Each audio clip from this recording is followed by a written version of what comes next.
Students हम बात करेंगे equation of tangent on the ellipse and normal using derivative. ठीक है, तो हम देखेंगे हमारे पास इक्वेशन ऑफ टेंजेंट क्या होगी इलिप्स की, और नॉर्मल क्या होगी। ठीक है, नॉर्मल यानी नॉर्मल लाइन क्या होगी। अब नॉर्मल लाइन क्या होती है ये भी मैं बताऊंगा। ठीक है ना, और यूजिंग डेरिवेटिव यानी डेरिवेटिव की मदद से हम किस तरह से ही निकाल सकते हैं। ठीक है ना, तो देखिए हमने प्रीवियस लेक्चर के अंदर जो है हमने जब एक हमारे पास एक कोड थी, सही है ना, हमने कोड सपोज करी थी और उसको हमने उसकी हमने उस कोड से इक्वेशन ऑफ कोड से, यानी ये जो कोड है पी एन क्यू, सही है, तो हमने इसको मूव करवाते हुए इस कोड को एज अ टेंजन लेते हुए इसकी इक्वेशन को हमने कोड की इक्वेशन को टेंजन में चेंज कर दिया था। यानी अगर हमारे पास कोई पी पॉइंट इधर मौजूद हो तो ये टेंजन इस तरह से जाएगी। ठीक है ना, तो ये तो हमने कोड की मदद से निकाला था। अब हम देखेंगे यूजिंग डेरिवेटिव, यानी जब हमारे पास डेरिवेटिव हो उसका हम जब डेरिवेटिव निकालेंगे तो फिर हमारे पास उसकी जो कोड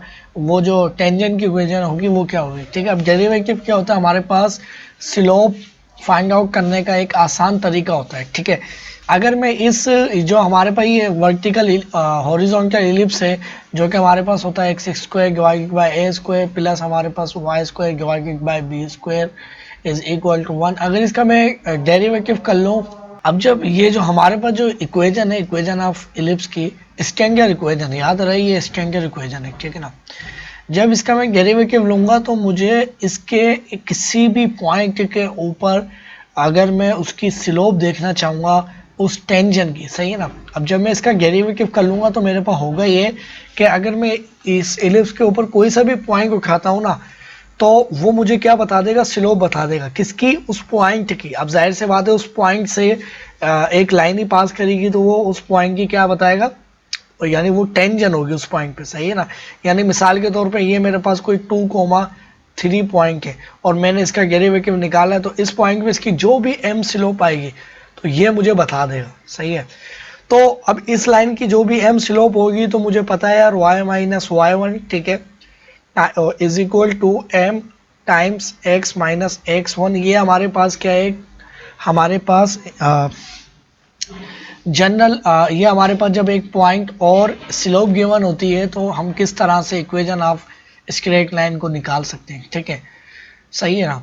तो अब इस अच्छा नॉर्मल क्या होती है, नॉर्मल ये होती है जब वो एक ऐसी लाइन होती है जो कि हमारे पास जब टेंजेंट जिस पॉइंट से पास करती है कहीं से भी हो, ठीक है, वो लाइन उसके परपेंडिकुलर होती है नॉर्मल के, लाइक इस तरह से, यानी 90 का एंगल बनाती है किससे, टेंजेंट से। तो वो हमारे पास क्या कहलाती है, एक नॉर्मल लाइन। नॉर्मल लाइन होती वही है। अब मैं बोलूं मुझे इस लाइन की इस पॉइंट के ऊपर एक नॉर्मल चाहिए, तो नॉर्मल चाहिए होने के लिए मुझे किस तरह से बनाना पड़ेगा, जो भी इसकी टेंजेंट गुजरेगी ना लाइक इस तरह से, तो वो आप नॉर्मल उस टेंजेंट की क्या होगी 90 का एंगल बनाएगी। ठीक है, तो अब हमारे पास जो है ना, अब इसकी तो स्लोप हमारे पास क्या हो जाएगी, मिसाल के तौर पे m1 होगी जो कि हम निकाल लेंगे इस पूरी पॉइंट की किससे, with the help of derivative. अब इसकी स्लोप कैसे निकालेंगे m2 की, तो मुझे ये मालूम है यार जब दो लाइनें परपेंडिकुलर होती हैं तो m1 times m2 is equal to उनका जो प्रोडक्ट होता है वो -1 के बराबर होता है। ठीक है, तो फिर हमारे पास सिमिलरली इसी तरह से m2 का भी क्या आ जाएगा, हमारे पास m2 जो होगी हमारे पास उसकी भी स्लोप आ जाएगी और इसके अंदर हम पुट करेंगे। एक बार हम m1 पुट करेंगे तो हमारे पास इक्वेशन ऑफ टेंजेंट आ जाएगी और दूसरी बार हम पुट करेंगे तो हमारे पास इक्वेशन ऑफ नॉर्मल आ जाएगी। ठीक है, तो देखिए इक्वेशन ऑफ टेंजेंट जो है वो तो हमने प्रीवियस लेक्चर के अंदर भी निकाल ली हुई है। ठीक है ना, मगर अब यूजिंग डेरिवेटिव, ठीक है, with the help of derivative हम निकालेंगे। ठीक है, अब सिंपल हम डेरिवेटिव लेंगे इसका।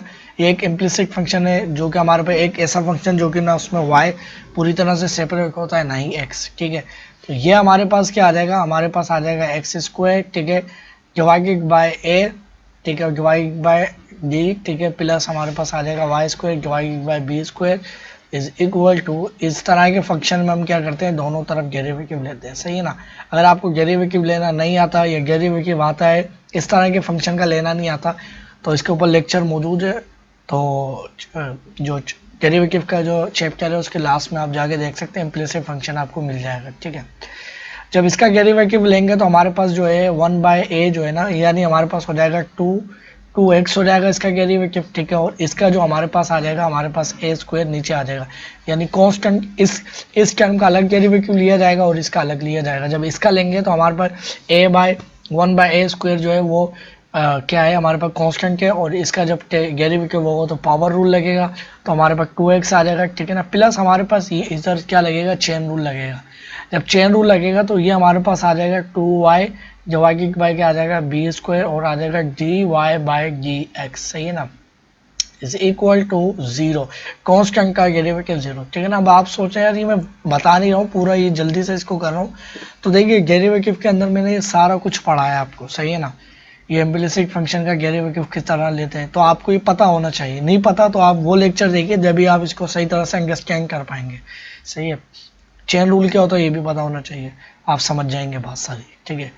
और अगर आपको यही चीज़ नहीं आती तो फिर आपको पहले डेरिवेटिव जो है वो सीखना चाहिए, ठीक।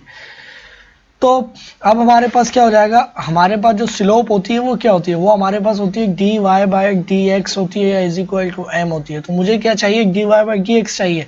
तो मेरे पास ये जो है ना, मेरे पास हो जाएगा dy/dx इज इक्वल टू, ये मेरे पास जब लेफ्ट साइड पर जाएगा तो क्या आ जाएगा 2x divided by a square, ठीक है। और इधर मेरे पास क्या आता है 2y divided by b square. अब ये हमारे पास जो है इधर जाके बी स्क्वायर इधर भी मल्टीप्लाई होगा, बी स्क्वायर इधर भी मल्टीप्लाई होगा, ठीक है।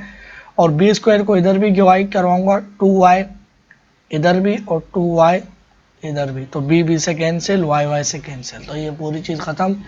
तो हमारे पास जो सिंपल जो डेरिवेटिव आया है वो क्या है हमारे पास, अच्छा 2 से डिवाइड होगा, तो हमारे पास dy/dx is equal to minus हमारे पास क्या आया x/y, सही है। और टाइम्स मैं क्या लिख सकता हूँ, या पहले b और a लिख लो, सही है ना, यानी minus a/a square divided bye b square, सही है। और क्या आ गया x, और क्या आ गया y, सही है। तो ये हमारे पास क्या आ गया, slope of tangent at any given point, ठीक है।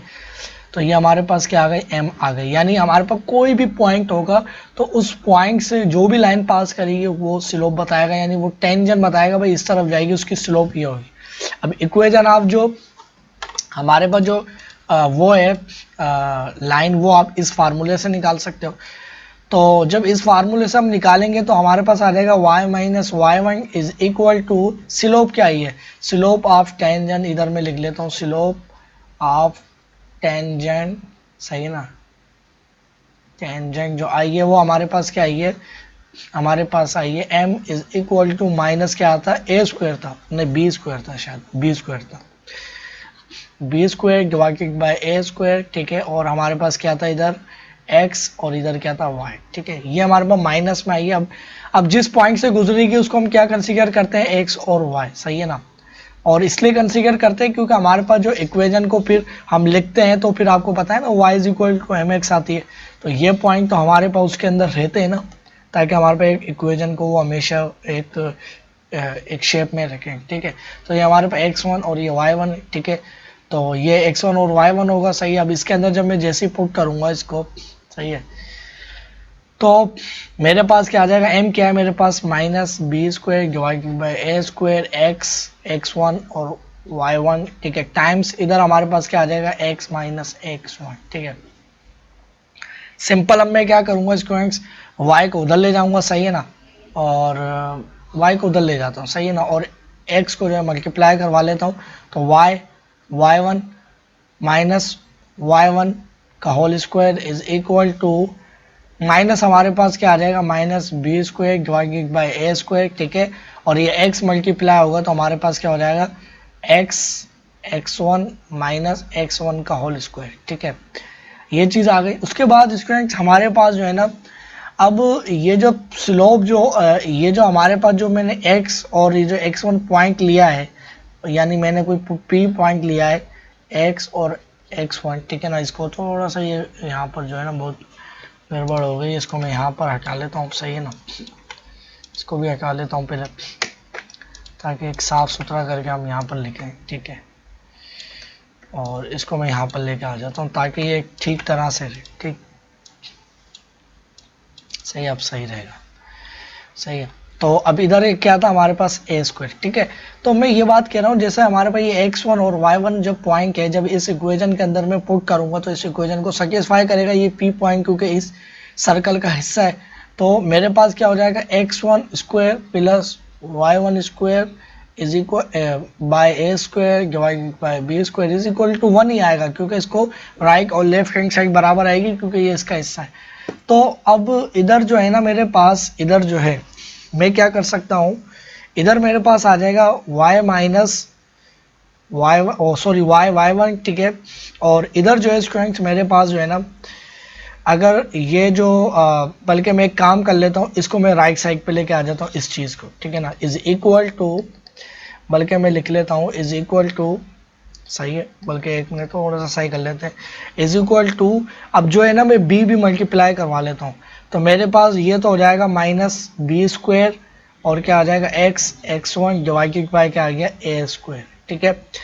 प्लस हमारे पास ये जो माइनस साइन इससे मल्टीप्लाई होगा तो प्लस हो जाएगा, तो बी स्क्वायर और क्या आ जाएगा x1 का होल स्क्वायर डिवाइडेड बाय क्या आ जाएगा ए स्क्वायर, और ये हमारे पास जो y था इधर आके क्या हो गया प्लस हो जाएगा, प्लस y1 का होल स्क्वायर, ठीक है। ये चीज़ आ गई। अब स्टूडेंट्स हमारे पास जो है ना ये वाला x1 स्क्वायर है, इस अगर मैं इस चीज़ को, इस वाली टर्म को लेफ्ट साइड पर ले जाऊं तो मेरे पास हो जाएगा y1 प्लस हमारे पास हो जाएगा b square x1 divided by क्या हो जाएगा ए स्क्वायर, ठीक है, इज इक्वल टू क्या हो जाएगा b square x1 square divided by a square, ठीक है, प्लस हमारे पास क्या हो जाएगा y1 का होल स्क्वायर, सही है। अब मुझे जो है ना इसको इस शेप में लेके आना है x1 स्क्वायर ए स्क्वायर, तो हमारे पास यहाँ से b खत्म हो जाए और b यहाँ पर आ जाए, सही है ना। अब b किस तरह से खत्म होगा तो ये भी ज़रा देख लेते हैं हम, ठीक है ना। तो अब मुझे क्या करना पड़ेगा, इसके जो मुझे जो है ना b अगर मैं इनमें से कॉमन लेता हूँ, b अगर मैं कॉमन लूँगा और इधर डिवाइड करवाऊँगा, यानी मैं जो है ना b इधर 1 बाय बी स्क्वायर इधर भी डिवाइड करवाऊँगा और 1 बाय बी स्क्वायर इधर भी डिवाइड करवाऊँगा, सही है। तो जब b जो है ना हमारे पास एक तो आ जाएगा y1 डिवाइडेड बाय क्या आ जाएगा बी स्क्वायर, प्लस हमारे पास जो b से मल्टीप्लाई होगा तो b हमारे पास जो है ना इससे कैंसिल आउट हो जाएगा, तो सिर्फ हमारे पास क्या बचेगा x1 डिवाइडेड बाय क्या आ जाएगा x स्क्वायर ए स्क्वायर, सही है, इज इक्वल टू b जब इससे मल्टीप्लाई होगा तो हमारे पास b जो है इससे कैंसिल आउट हो जाएगा, तो हमारे पास सिर्फ क्या आ जाएगा x स्क्वायर और डिवाइडेड बाय क्या आ जाएगा हमारे पास ए स्क्वायर, क्योंकि b जो इससे ख़त्म हो जाएगा, और फिर प्लस इससे जब डिवाइड होगा तो y1 divided by b square, सही है। और ये वाली चीज़ किसके बराबर है, ऊपर मैंने बताया ये अगर x1 और y1 इस इलिप्स का हिस्सा है तो हमारे पास इक्वेशन को सेटिस्फाई करेगा, तो इट्स मीन कि हमारे पास जो है ना ये 1 के बराबर है, ये वाली चीज़ 1। तो मैं क्या लिख सकता हूँ y1 divided by b square plus हमारे पास x1, सही है ना, बल्कि मुझे अब इस तरह से इसको लिखना चाहिए साफ करके, x1 को पहले लिखो, है ना, हम अक्सरियत x को पहले लिखते हैं, एक ओगर बन जाएगा x1 divided by a square plus y1 divided bye क्या आ जाएगा ए स्क्वायर, ठीक है, इज इक्वल टू हमारे पास क्या आ गया 1। तो हमारे पास ये क्या है इक्वेशन ऑफ टेंजेंट, सही है। तो ये फॉर इक्वेशन और equation of tangent at any given point, सही है ना। अब ये खुद से देख लेना, एक एनी गिवन पॉइंट, बस ये लिख दिया मैंने, काफ़ी है, सही है। और ये हमारे पास इक्वेशन ऑफ टेंजेंट आ गई, ठीक। अच्छा हमारे पास जो है ना इक्वेशन ऑफ जो, अच्छा मैं इसको पहले ख़त्म कर लेता हूँ, सही है ना। हमारे पास जो equation of slope of tangent जो होती है वो हमारे पास ये आई थी, सही है। अब अगर मुझे इक्वेशन ऑफ नॉर्मल देखनी हो तो मैंने बताया था वो क्या होती है, इस टेंजेंट जो भी लाइन गुजरेगी उसके वो परपेंडिकुलर होगी, यानी इस स्लोप अगर, यानी मेरे पास m1 स्लोप है उस टेंजेंट की, तो मेरे पास टेंजेंट की स्लोप और नॉर्मल की स्लोप जो होगी, यानी ये m1 स्लोप हो गई times m2 slope is equal to -1 के बराबर आएगा इन दोनों का प्रोडक्ट, यानी ये m2 स्लोप इस नॉर्मल की और इसकी जो स्लोप है m1 वो तो मैंने पहले निकाल ली डेरिवेटिव से। तो अब मेरे पास जो है m2 is equal to -1 divided by m2 किसके बराबर है, सही है। यह m2 जो है सिंपल मैं इस तरह से कर लेता हूँ, मेरे पास m1 किसके बराबर है, minus b square x1 divided by क्या आ जाएगा a स्क्वायर और y1, ठीक है, times m2 is equal to -1। वो मैंने इसलिए करा है, अब मैं डायरेक्टली जो है ना इसको डिवाइड करवा लूँगा, सही है ना, सही है। तो अब जो चीज़ इधर डिवाइड हो रही है उधर जाएगी मल्टीप्लाई हो रही है, डिवाइड हो जाएगी, जब ये माइनस साइन उधर जाएगा तो ये ओवरऑल प्लस में आएगी, तो हमारे पास जो m2 इज इक्वल टू हमारे पास आ जाएगा a स्क्वायर और y1 डिवाइडेड बाई प्लस में हो जाएगा, मैंने पहले बताया हमारे को, तो b स्क्वायर और क्या आ जाएगा x1। तो ये हमारे पास क्या आ गई, ये हमारे पास आ गई equation of, sorry equation of नहीं, स्लोप ऑफ, यानी स्लोप अब स्लोप जो है ना, स्लोप ऑफ नॉर्मल, सही है, स्लोप ऑफ नॉर्मल आ गई है, ठीक है। तो इसको भी जो है ना ऊपर कहीं लिख लो, सही है, इसको यहाँ पर लिख लेते हैं। अब हमारे पास जो स्लोप ऑफ जब नॉर्मल आ गई है तो अब सिंपल इसी के अंदर पुट करेंगे तो हमारा आंसर आ जाएगा। अच्छा, इसके अंदर से जो है ना आंसर तो ये तो बाकी चीज़ें यही रहेंगी, स्लोप चेंज हो जाएगी। स्लोप क्या होगी हमारे पास, a स्क्वायर और y1 divided bye b square और क्या हो जाएगा x1, ठीक है। अब ये हमारे पास इक्वेशन ऑफ नॉर्मल आ गई है, ठीक है। अब इसको आप थोड़ा सा शेप वगैरह चेंज कर सकते हो, इससे कोई मसला नहीं है, सही है ना। अब इसके लिए मैं ये कर लेता हूँ, ये जो हमारे पास b है तो b को उधर ले जाऊंगा और y को इनके नीचे लेके आ जाऊंगा, तो मेरे पास हो जाएगा b square times y minus y1 और डिवाइडेड बाई इधर आ जाएगा y1, ठीक है, इज इक्वल टू हमारे पास इधर क्या बचा है, सिंपल हमारे पास बचा है a स्क्वायर और डिवाइड बाई क्या बचा है x स्क्वायर, ठीक है। और ये हमारे पास आ गया x माइनस x पॉइंट, ठीक है, मल्टीप्लाई करवा लो जैसे ये, तो ये हमारे पास हो जाएगा b स्क्वायर और y, सही है, और डिवाइडेड बाय y1, ठीक है, माइनस हमारे पास आ जाएगा b स्क्वायर और y1 डिवाइडेड बाय y1, तो ये y1 से डिवाइड हो जाएगा, ठीक है, और हमारे पास आ जाएगा x स्क्वायर x, ठीक है, और डिवाइडेड बाय x, सही है, x स्क्वायर। अच्छा ये स्क्वायर में नहीं है, सॉरी ये स्क्वायर में नहीं है, ये बस सिंपल क्या था, x1 था, x1, ठीक है, और ये भी जो है स्क्वायर में नहीं है, ठीक है ना। अच्छा फिर हमारे पास ये माइनस हमारे पास क्या आ गया a स्क्वायर और क्या आ गया x1 डिवाइडेड बाय क्या आ गया x1, तो x1 से डिवाइड हो गया, तो simple b square divide by y1 minus b square, ठीक है। अब मैं एक काम ये कर लेता हूँ कि हमारे पास जो है ना ये b स्क्वायर बचा है ना, अब इधर सिर्फ हमारे पास क्या बचा है, b बचा है, सही है। तो मैं एक काम ये कर लेता हूँ कि ये जो है ना ये जो a स्क्वायर है, बल्कि ये भी हमारे पास a स्क्वायर बचा है, हाँ मैं एक काम ये कर लेता हूँ कि ये जो हमारे पास जो है ना, बल्कि ये कर लेते हैं, एक हमारे पास इधर क्या बच रहा है, सिंपल अगर मैं इधर आपको दिखाऊं तो हमारे पास इधर सिर्फ b बच रहा है, ये ख़त्म हो गया, और इधर जो है इधर सिर्फ a बच रहा है, सही है ना। अब आपको थोड़ा सा नज़र आ रहा होगा मैं क्या करना चाह रहा हूँ, तो मैं एक काम कर लेता हूँ, इस चीज़ को मैं उधर ले जाता हूँ और इस चीज़ को मैं राइट साइड पे लेके आ जाता हूँ, लेफ्ट साइड पर, तो मेरे पास हो जाएगा a स्क्वायर और माइनस b स्क्वायर एज पहले से लिखा हुआ है इज इक्वल टू, अच्छा ये चीज़ पॉजिटिव पहले लिखी हुई है a square x divide by x1, सही है x1 है। अब ये हमारे पास पॉजिटिव है तो इधर आगे क्या हो जाएगी माइनस, तो b square y divided by y1, simple ये हमारे पास क्या आ गई, इक्वेशन ऑफ नॉर्मल आ गई, ठीक है। होप कि आपको ये चीज़ क्लियर हो गई होगी।